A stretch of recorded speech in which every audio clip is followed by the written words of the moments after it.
When can we adjust the stop to no loss? Once again, the same as with the indicators. If you have a stop of, for example, 10 points, you see that the market moves in your favor, 1 or 2 amounts of stop, so 10 or 20 points into profit, then you can consider adjusting the stop 1 or 2 points into profit. So if the market suddenly, for whatever reason, turns, then you will not have a negative trade, you'll have just a slightly positive trade or just a zero trade. Now that is okay. However, there are quite a few negative sides to that, as I've said before, and I try to recap this as quick as I can so that we can move on to the next lesson. But this is still quite important for you to make sure that you understand this. So there are 2 reasons of adjusting the stop to no loss. 2 good reasons that I accept myself. And the one that I've mentioned is 1 or 2 amounts of stop going into profit. Or the second reason is especially when you're trading the key levels. And when you're trading the key levels, you might see the really powerful level in the daily chart. And for example, you trade that level, the false break of that level, and you see that the market is working, you're quite happy, you have 30 points in profit, 40, whatever the number. And then you see that as the time goes by, the market slows down, but there is no level. So you see no reason why would it slow down. And then you might actually start seeing a limit player forming and being created. A limit level is being created and built out of nowhere. And you might see actually the beginning of a formation of the next important level out of the blue. And sometimes they can form out of nowhere, or maybe you have missed a level, or maybe you did not mark a correct level, and so it can always happen. So when I would have a really nice trade and it's working and I see that I've made a correct decision and the level was there, and then the move suddenly stops, for example, halfway to my take profit, and I will see a formation of a level, a limit player or a consolidation or whatever level is forming, and I can confirm it. So there is CCL, CSL and everything else, so that I can see that it's actually a level, a confirmed level. Then I would adjust my stop into profit, 1 or 2 points, so that in case if it actually stops the move and reverses it, I would not lose anything. So once again, 2 reasons. You can either adjust your stop when you have 1 or 2 amounts of stop into profit, or if you see a limit player or any kind of level being created, and that there is a good chance that the market might reverse. But that can be very subjective. You have to be very careful about it.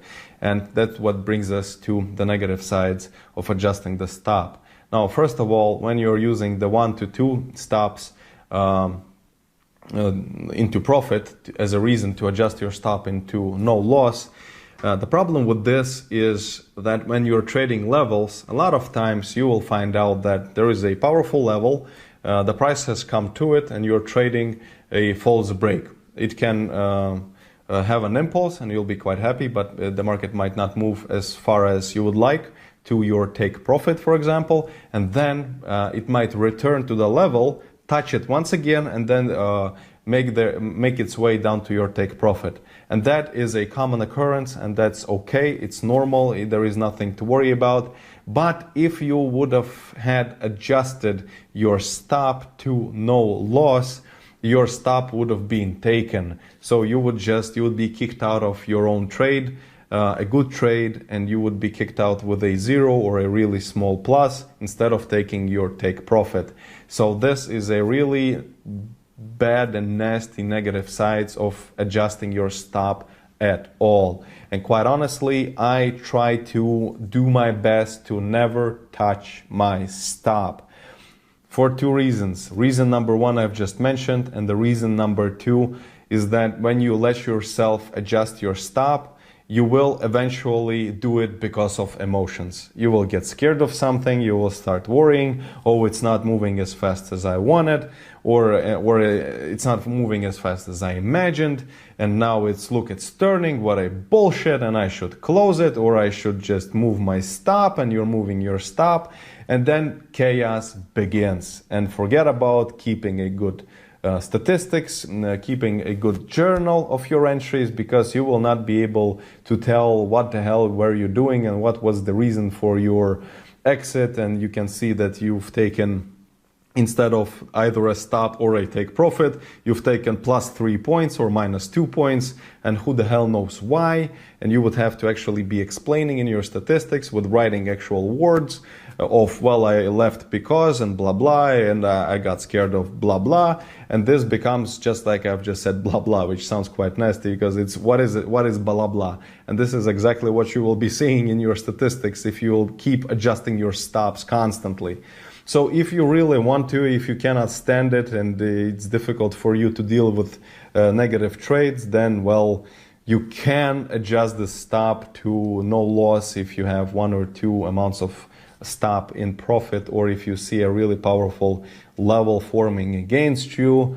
However, I still prefer to keep my fingers away. Once I enter, I have calculated my range, my ATR, I've calculated my stop, my take profit. That's it. I just sit back, I relax, and I might as well go make myself a cup of coffee or go have lunch, whatever, because this is the best way to trade, to be honest. Just sometimes, actually, even me, until this day, I get frustrated, I get nervous, and I really want to adjust the stop or make the take profit smaller, bring it closer, which I never do, but sometimes I have this incredible urge to do it. And when this happens, I just simply walk away from my trading desk. And guess what? It's still gonna be either a stop or a take profit, either way. So I really recommend not touching your stop or take profit, God forbid touching your take profit.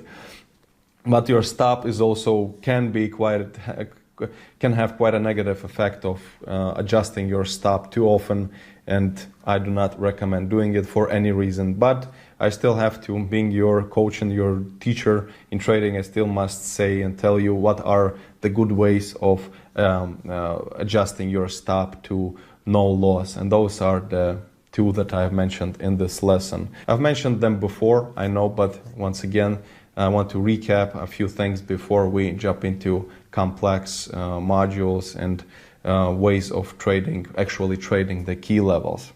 All right, please complete your test. There will be no homework, so I'll see you in the next lesson.